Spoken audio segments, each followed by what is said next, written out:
Gjërat e para që babi hapi ishin pasurit, dhe aty në atë mes u përfshi edhe nusja e vllaut. Por jo bashkëshorti. Përshëndetje të nderuar zonja dhe zotrinj, ja ku po ritakohemi sërish me mua Tirona Lilin, ditën e sotme për të sjellur një histori, për të sjellur një rrëfim jete të një motrës, fjalë kundërdrejt vllaut të saj. Teksa ne jemi të vegjël dhe po rritemi, ndoshta nuk e kuptojmë që në jetë na vijnë ca rrethana që ne ndryshojmë. Ndryshojmë dhe ndryshimi vjen në mënyrë të pakuptueshme, vjen në mënyrë të pashpjegueshme. Ajo ndodh avash avash, ndodh me etapat e saj. Rrëfimi që do të ndaj sot është dashuria që një motër ka patur për vllain e vet, afrimiteti me vllaun, por një testament i shkruar nga dora e babait, jo nga kërkesa e motrës, ka bërë këtë familje që të shkatrohet përgjithmonë. Mirëmbrëma i dashur Tiranë, po të lë këtë letër me dhimbjen më të madhe, për ta ndarë me të gjithë publikun shqiptar dhe ndoshta për të dërguar një mesazh deri tek një vëlla, me të cilin u rrita, kalua momentet më të bukura në jetë dhe sot nuk flasim më me njëri tjetrin. Historia ime është shumë e dhimbshme, jo e përzgjedhur nga unë, por e krijuar nga babai jon. Po të fliteshte për një pasuri milionëshe, përsëri do të kisha qartë si sot. Po kur flasim për një apartament 60 metër katror, me 2 dhoma, dhe sot unë edhe vllai nuk flasim sepse Timat na e la për gjysmë këtë apartament, kjo është dhimbja më e madhe. 60 metër katror na ka ndarë për një jetë. U ritëm me dashurinë më të madhe të prindërve.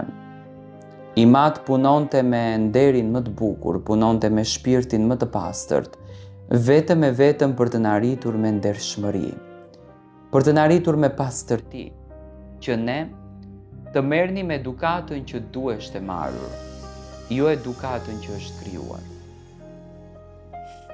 Fillimisht një herë u martova unë, pas 2 viteve të mia u martua edhe vllau im.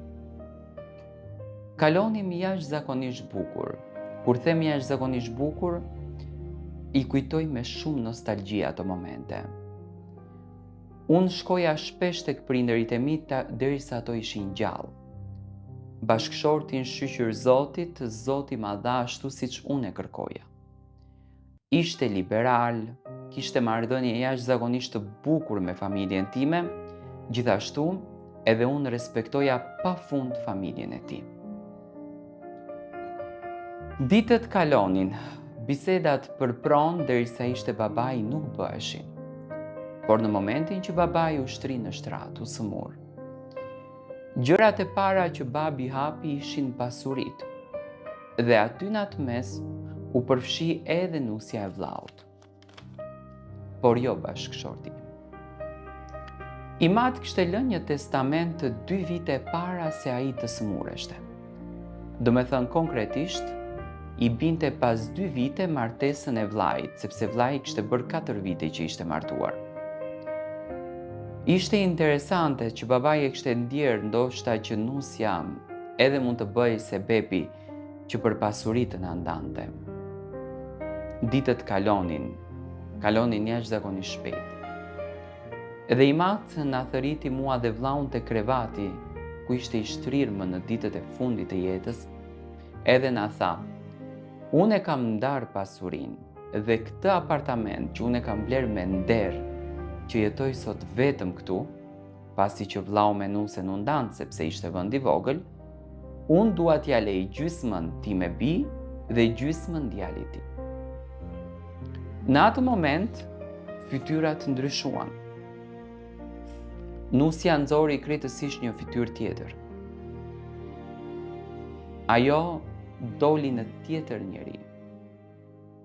Nuk foli gjë në dhomë, por kur doli nga dhoma, e dëgjova në dhomën e gjumit të babait, teksa po fliste me vllaun, por kishte ngritur pak zërin, Dhe aty dëgjova që bijat nuk marrin, me qenë kisha marrë dhe unë tek i matë. Nuk bëra zë.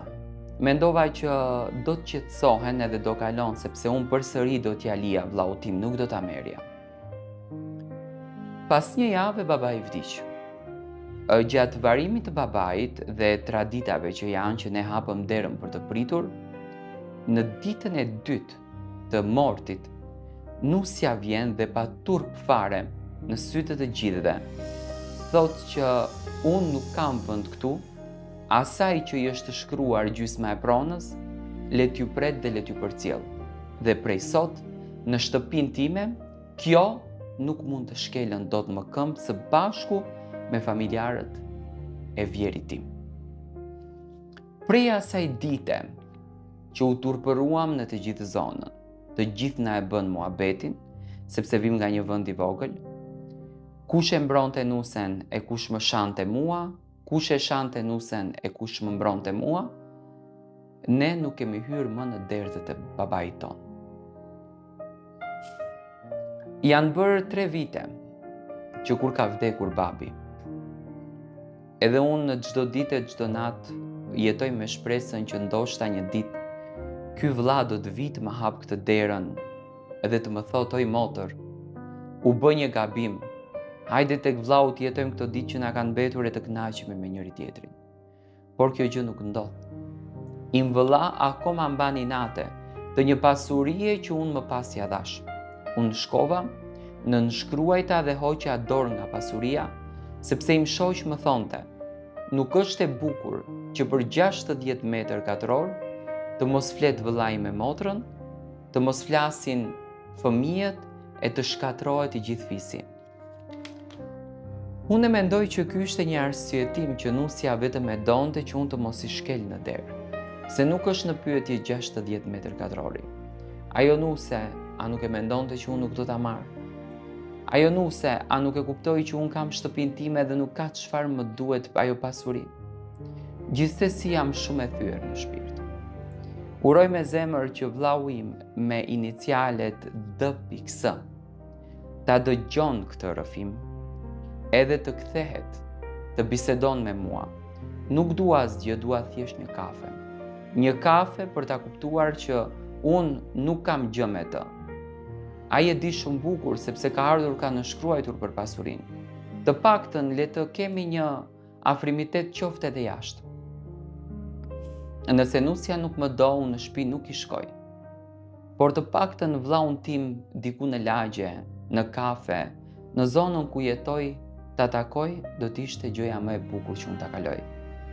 Uroj me zemër që kjo histori t'i bi në vesh atij, edhe ai të më kërkoje të më thret në telefon, edhe një kafe së bashku ta pim. U detyrova ta shkruaj sepse nuk gjej rrugë tjetër.